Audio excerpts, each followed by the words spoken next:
Hello guys, now we will learn how we can fix the black screen in Windows 10 when using Camtasia Studio. Simply guys, as you can see, we have a black screen when record in my desktop.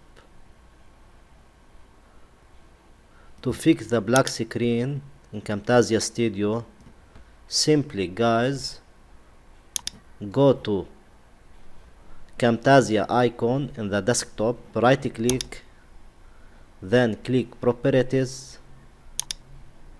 Okay, now in the tab Compatibility tab,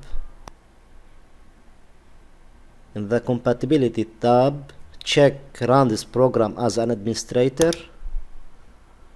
Also check Run this program in compatibility mode for Windows 7. Then click Apply, then click OK.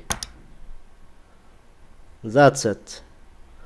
Then close the Camtasia Studio program, then open again, and the problem will fix. Thank you guys for watching. Don't forget to like, subscribe and share.